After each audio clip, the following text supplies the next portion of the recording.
এটা দেখছো 100mm গান এইটা, এবং এইটা হচ্ছে 1967-এ ইম্পোর্ট করে আনা হয়েছিল, মেড ইন রাশিয়া, এবং এটা 20 কিলোমিটার রেঞ্জে নিখুঁত লক্ষ্যে আঘাত আনতে সক্ষম এই হাউইটজারটা। So very good morning, welcome to a new episode. আর সকলকে জানাই শিরু দাদার অ্যাডভেঞ্চারে স্বাগত। যারা চ্যানেলে নতুন তারা অবশ্যই সাবস্ক্রাইব করে দিও, কারণ এরপর যে ভিডিওগুলো আসতে চলেছে প্রত্যেকটা ভিডিও কিন্তু স্কিপ করার মতো হবে না।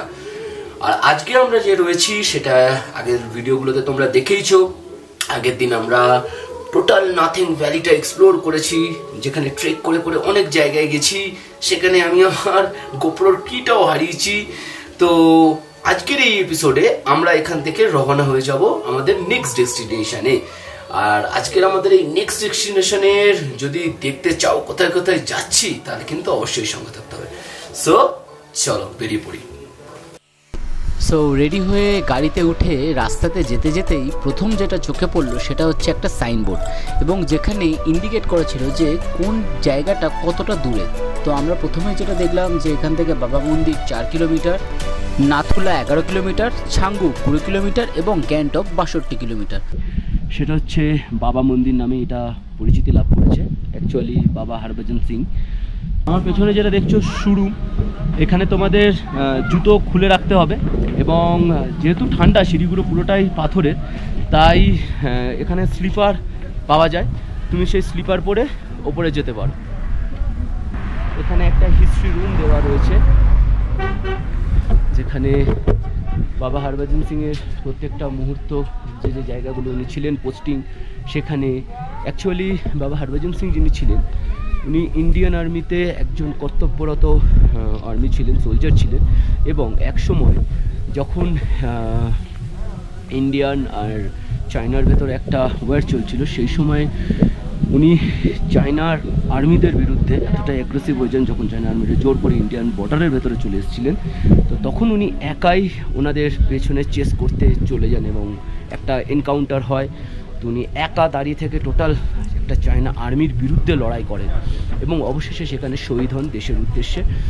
এবং তারপর থেকে শোনা যায় যে ওই পোস্টে কর্তব্যরত যে কজন অফিসারেরা ছিলেন, তারা যদি কোনোভাবে ঘুমিয়ে পড়তো বা তাদের যদি চোখ লেগে যেত, যাতে কেউ তাদেরকে ওয়াক করে দিত। তো সেইটাই হচ্ছে বাবা হরভজন সিংয়ের এখনও পর্যন্ত তিনি দেশের জন্য এখনও পর্যন্ত তিনি কাজ করে যাচ্ছেন। সেটা একটা স্পিরিচুয়াল দিক, সেই জায়গা থেকেই পুজো করা হয় বাবা হরভজন সিং।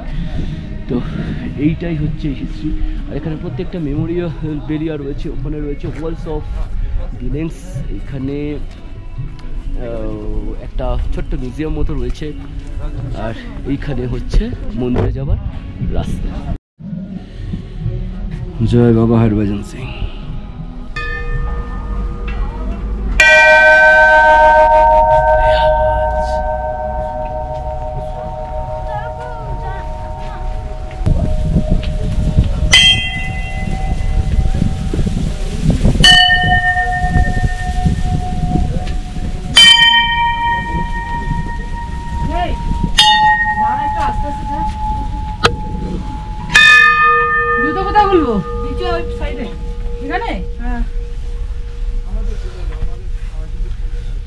আমরা একটা ক্যাফেতে এসেছি।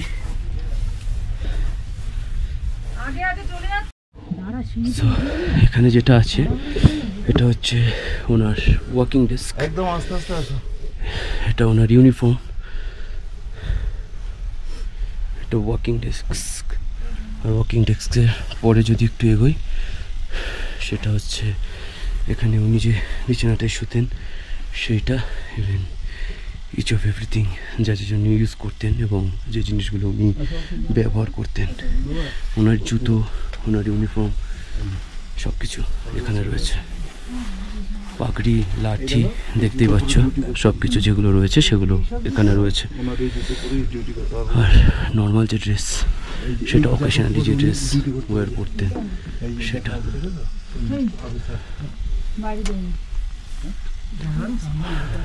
এইটা হচ্ছে টোটাল জায়গাটা।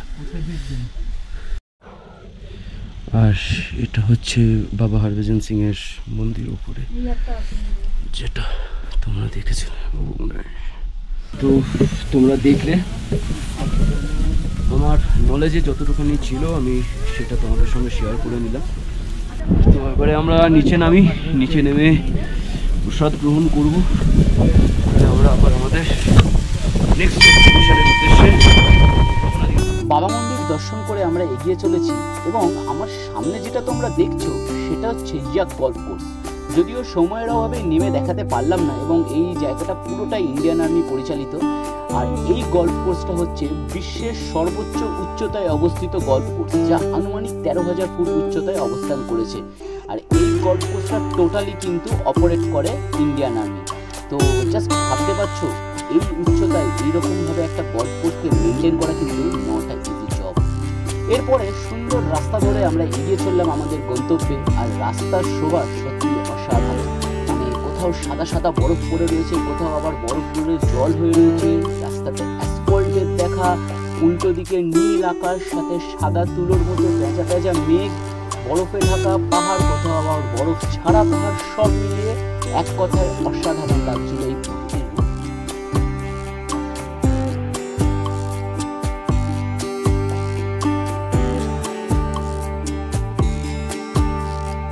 রাস্তা দিয়ে চলতে চলতে হঠাৎ আমার চোখ আটকে গেল সামনে রাখা একটা হাউইটজার, আর তার সঙ্গে ছিল অমর জওয়ানের একটা স্মৃতিসৌধ। আমরা গাড়ি যখন নিয়ে একটু সামনে গেলাম জানতে পারলাম এটা একটা ওয়্যার মিউজিয়াম, আর গাড়ি রেখে আমরা দেখতে গেলাম সেই ওয়্যার মিউজিয়াম।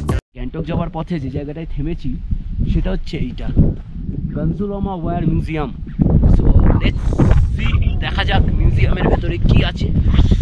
এবং এটা ইন্ডিয়ান আর্মির মেমোরেবিলিয়াতে, আর I always love Indian army man. So দেখা যাক। যেটা দেখছো 100mm গান এইটা, এবং এইটা হচ্ছে 1967-এ ইম্পোর্ট করে আনা হয়েছিল, মেড ইন রাশিয়া। এবং এটা 20 কিলোমিটার রেঞ্জে নিখুঁত লক্ষ্যে আঘাত আনতে সক্ষম এই হাউইটজারটা, আর এটা মেড ইন রাশিয়া। এটা এই রেপ্লিকাটা রয়েছে এখানে রাখা। পেছনেই রয়েছে ইন্ডিয়ান আর্মির অমর জওয়ানের যে অন্যতম স্মৃতি সৌধের উদ্দেশ্যে সেটা। আর এখানে রয়েছে বন্দে ভারতম একটা লেখা রয়েছে, সুন্দর একটা অ্যাম্বিয়েন্স। উল্টো দিকে চায়নার অবজারভেটরি, ওটা দেখা যাচ্ছে একদম ওই পাটটায়। আর এইটা আমাদের Indian land.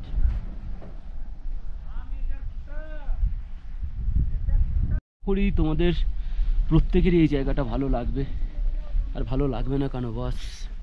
It's all about Indian Army, man. It's all about Indian Army. গায়ে গুজবাম দিচ্ছে। এই যে রাস্তাটা তোমরা দেখছো এটা কিন্তু নাথুলা। এই রাস্তাটা সোজা সামনের দিকে চলে গেছে গ্যাংটক, এবং যে গাড়িগুলো দাঁড়িয়ে রয়েছে সেইটা কিন্তু নাথুলা যাওয়ার রাস্তা। আর এই গাড়িগুলো দাঁড়িয়ে ওয়েট করছে তাদের পারমিটের জন্য। নাথুলা যেতে হলে মিনিমাম তোমার 1600 সিসির ওপরে গাড়ি হতে হবে। আমাদের 600 সিসির গাড়ি হওয়াতে আমরা পারমিশন পাইনি, এবং এই নাথুলার বিশাল লাইন পড়ে। সকাল 10টা থেকে 12টা অবধি 2 ঘন্টা খোলা থাকে। তো আমরা ভাবলাম যে এখানে গাড়িটা পার্কিং করে যদি লোকাল কোনো ট্যাক্সি করে নাথুলা পাসটা একবার ঘুরে আসা যায়, কিন্তু যা চার্জ বললো তাতে আমাদের মনটা অনেকটাই খারাপ হয়ে গেল। তাই আমরা এখান থেকে এগিয়ে চললাম। এবং আর একটা কথা বলে থাকি, নাথুলা কিন্তু ইন্ডিয়া চায়নার বর্ডার। মানে আমার সামনে যে পাহাড়টা তোমরা দেখতে পাচ্ছ সেই পাহাড়ের উল্টো দিকে কিন্তু চায়না বর্ডার। তাই এখানে Indian troops always, Indian army active থাকে। এবং এখানে হাই অ্যালটিটিউডের একটা অক্সিজেনেরও সমস্যা হতে পারে অনেকের, সেই কারণে এখানে কিন্তু অক্সিজেন সিলিন্ডারের ব্যবস্থা করা থাকে। সেরথাং ভারতের সিকিমের নাথুলা পাসের কাছে গ্যাংটক জেলায় একটি শহর। স্থানটি আবগারি শুল্ক এবং ভারত ও চীনের মধ্যে বাণিজ্যের জন্য চেক করা স্থান হিসেবে চিহ্নিত করা হয়েছে। সেরথাংয়ের একটি ইন্দো তিব্বত বর্ডার পুলিশ বর্ডারও পোস্ট রয়েছে, যেটি ভারত চীন বর্ডারের personal meeting point. India post এবং চীনের মধ্যে একটি নিয়মিত নির্ধারিত আন্তর্জাতিক মেল বিনিময় এখানে সপ্তাহে 2 বার হয়ে থাকে। 1967 সালে নাথুলা এবং চোলা সংঘর্ষে ভারতীয় সেনাবাহিনীর শহীদ এবং যুদ্ধের বীরদের স্মরণে সেরথাংয়ে একটি যুদ্ধ স্মৃতিসৌধ রয়েছে। যদিও সময়ের অভাবে এটি আমরা দর্শন করতে পারি না। এটি 2003 সালে ভারত ও চীনা সরকার এই স্থানগুলিকে মনোনীত সীমান্ত বাণিজ্যিক মাঠ হিসাবে ব্যবহৃত করতে সম্মত হয়েছিল। সেরথাং ট্রেডমার্কের 13,600 ফুট উচ্চতায় বিশ্বের সর্বোচ্চ উচ্চতায় স্থায়ী ইন্টারনেট ক্যাফে রয়েছে। এটি লিমকা বুক অফ রেকর্ডে 2007-এ যোগ করা হয়েছিল। এই ইন্টারনেট ক্যাফেটি ফটোগ্রাফিক স্টুডিও হিসাবেও দ্বিগুণ স্ক্যানিং এবং ফ্যাক্সিংয়ের সুবিধাও প্রদান করে। এখানে ইন্টারনেটের চার্জ নামে মাত্র ইন্ডিয়ান রুপিতে 20 টাকা পার আওয়ার্স। এখানে বিনামূল্যে প্রশিক্ষণ কোর্সও দেওয়া হয়। সো আমরা যে রাস্তাটা দিয়ে যাচ্ছিলাম এই রাস্তাটার নাম হচ্ছে জওহরলাল নেহরু রোড। আর এটা টোটালি কিন্তু হাইলি সেন্সিটিভ একটা জায়গা, কারণ এখানে কিন্তু ইন্ডিয়ার চায়নার খুব কাছাকাছি বর্ডার এবং এই এরিয়াটা কিন্তু পুরোটাই টোটাল টেরিটরিটা কিন্তু আর্মিদের অবজারভেশনে 24 ঘন্টা থাকে।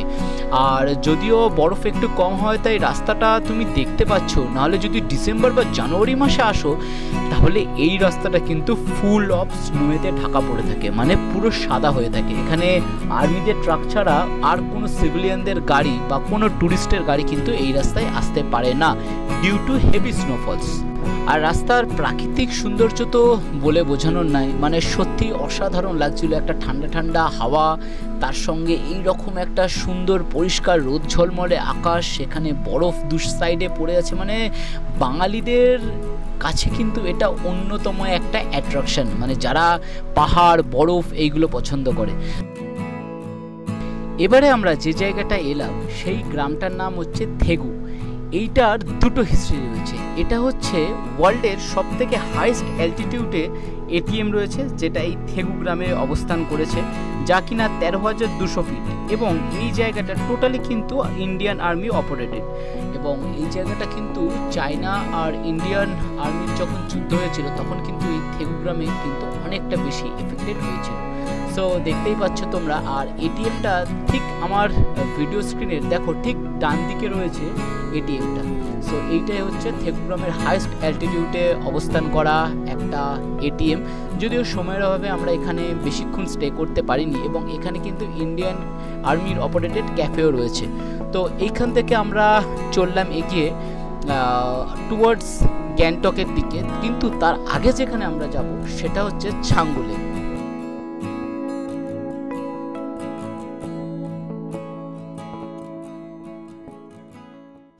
এইখান থেকে ছাঙ্গুর ভিউটা শুধু দেখো, সবাই সামনে দিয়ে গিয়ে দেখে, বাট আমরা এইখান থেকে এই ভিউটা তোমাদের কাছে তুলে ধরছি। অসাধারণ জায়গা, অসাধারণ জায়গা। মানে পাহাড় হচ্ছে মন খারাপের যাবতীয় রোগের আমার কাছে সব কিছু ভুলিয়ে দেওয়ার মোক্ষম ওষুধ। সেটা হচ্ছে পাহাড়, শুধু পাহাড় না, ভ্রমণ। তো ভিউটা এনজয় করে নাও আমার এই ছোট্ট ভ্লগে।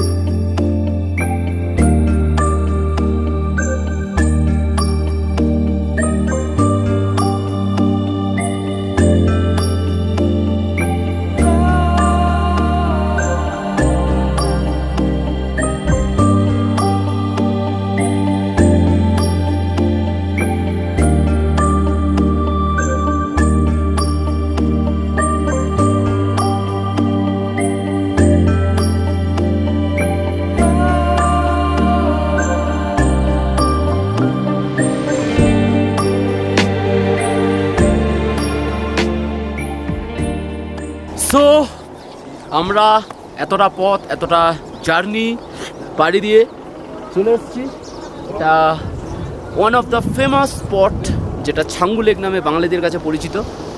আর এখানে অসাধারণ প্রাকৃতিক সৌন্দর্য তুমি এখানে এসে উপভোগ করতে পারবে। তার সঙ্গে যদি এনজয় করতে চাও তাহলে এখানে ইয়াকের পিঠে তুলে ছবি তুলতে পারো।